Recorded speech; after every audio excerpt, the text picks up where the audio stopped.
Salam sejahtera Malaysia, denyut nadi suara rakyat bergema di channel ini. Betulkah wujud wajah baru, wajah baru politik akan muncul jika Hadi Awang jadi Perdana Menteri? Saya setuju. Jika Hadi Awang jadi Perdana Menteri, memang politik Malaysia akan bertukar 100%. Tak akan ada lagi politik macam sekarang. Politik Malaysia akan jadi politik yang selepas jadi Hadi Awang jadi Perdana Menteri. Pastilah akan jadi politik mainan PAS. Seperti PAS yang selalu buat sekarang lah. Orang lain buat salah, dia buat tak salah. Semuanya mungkin jadi sedekah. Lepas apa lagi? Kita risau saja kalau politik-politik yang tak baik, politik-politik yang memfitnah akan berlaku. Kita risau saja itu berlaku. Tapi saya percaya Hadi Awang kan baik. Hadi Awang kan baik. Dia seorang tok guru yang baik. Dia ada pengikut-pengikut yang baik-baik semuanya. Mana ada pengikut Hadi Awang yang pernah kalah fitnah kan? Memang semua dong menang.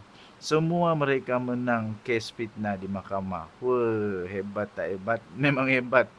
Memang hebat Tok Guru Hadi Awang ni. Saya pun tidak pastilah.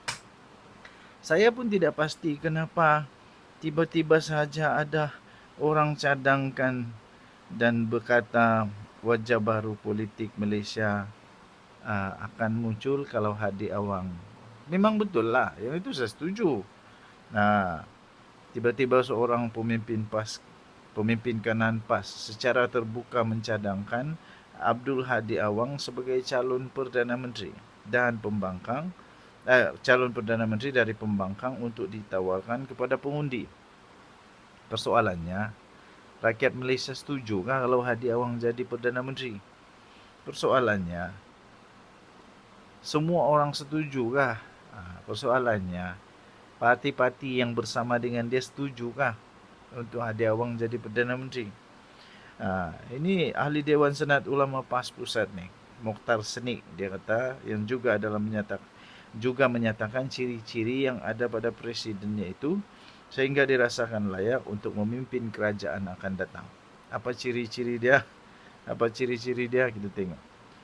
Dalam catatannya, Mokhtar berkata dia mencadangkan nama Abdul Hadi bukan bersandarkan kepada sentimen atau ketakzuban, sebaliknya melihat realiti semasa.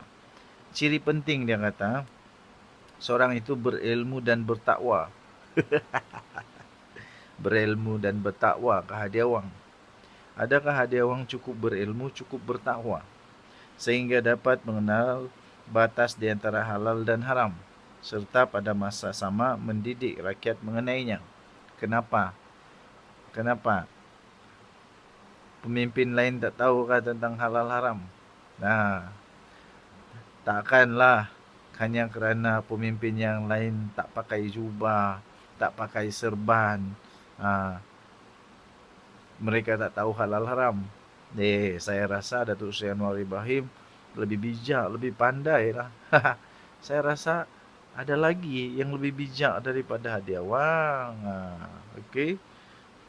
Mungkin Hadi Awang dilihat bijak hanya kerana dia apa? Dia adalah Presiden PAS. Okey, so kita pendekkan cerita, anda tinggalkan komen. Anda setujukah kalau Hadi Awang jadi Perdana Menteri Malaysia?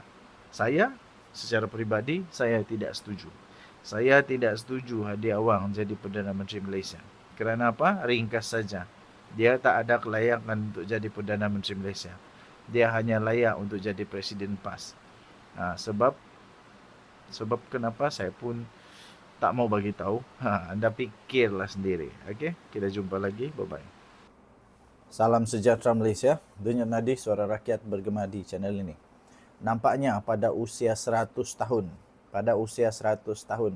Mahathir makin teruk dan terbaru disahkan. Mahathir kalah di Mahkamah Tinggi dan buat pertama kalinya dibuktikan kepada Mahathir dibuktikan kepada seluruh rakyat Malaysia bahawa benar, di Malaysia nothing is above the law. Nothing is above the law di Malaysia. Mahathir salah. Mahathir betul-betul silap kalau dia fikir Malaysia ini dia boleh menang pada bila-bila masa dia boleh menang. Dia salah. Dia salah fikir kalau dia ingat dia bekas Perdana Menteri dan semua perkara yang dia pernah buat akan dilupakan. Dia salah.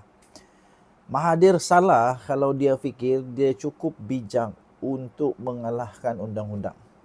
Mahathir cukup salah. Mahathir betul-betul lupa daratan kalau dia ingat Malaysia ini tempat yang semua orang boleh buat suka hati saja. Mahathir juga salah kalau dia ingat rakyat Malaysia ni semua bengap-bengap. Sebab rakyat Malaysia bijak-bijak. Jangan nak bagi alasan konon kata Pulau Batu Putih itu hanya batu di tengah lautan yang tak besar mana pun, tak ada pun nilai-nilai ekonomi kah, tak ada nilai besar untuk pembangunan kah atau apa. Itu alasan hanya orang yang tak bijak saja, tak pandai saja dan semua penjilat Mahathir saja yang percaya. Tapi bagi yang memang tahu kedaulatan negara Malaysia perlu untuk dipertahankan, mereka faham kepentingan kedaulatan itu. Kerana ini membawa kesan yang cukup besar pada masa depan. Memanglah itu hanya batu kecil kah besar kah di tengah laut, tapi tahu tak kesan dia?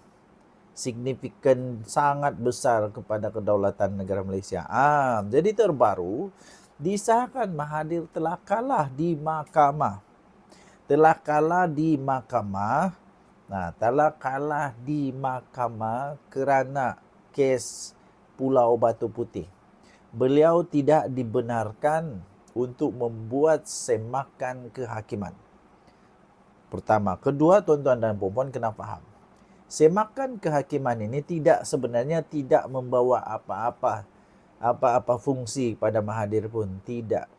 Kerana apa, tuan-tuan dan puan? Ini hanya bersifat akademik sahaja. Kerana siasatan sudah pun selesai dan siasatan sudah pun diberikan kepada Duli Yang Maha Mulia Seri Paduka Baginda yang di Pertuan Agong. Sudah pun diberikan ya. Sudah pun diberikan, diserahkan kepada yang di Pertuan Agong. Jadi ini hanya satu semakan kehakiman untuk akademik saja. Adakah Peguam Mahathir boleh atau tidak untuk turut serta dalam proceeding RCI. Itu saja. Jadi maksud kata memang Mahathir dah sudah 90% bersalah ni. Rasanya lah, pendapat saya begitu. Mungkin sudah 90% bersalah. Tapi yang 10% itu lebih besar daripada 90%. Jangan salah faham. 10% itu lebih besar daripada 90%. Kerana 10% itu bergantung kepada keputusan kehakiman. Keputusan kehakiman itu penting untuk menyatakan sama ada Mahathir betul atau tidak. Tapi untuk kes semakan kehakiman, Mahathir kalah teruk. Kalah teruk, betul kalah teruk. Habislah Mahathir. Ini bakal kena tangkap ke apa, kita tunggu je lah. Denyut Nadi Suara Rakyat bergema di channel ini. Jangan lupa tekan butang subscribe, like dan share. Malaysia kita punya, cinta Malaysiaku, kita jaga kita. Bye-bye.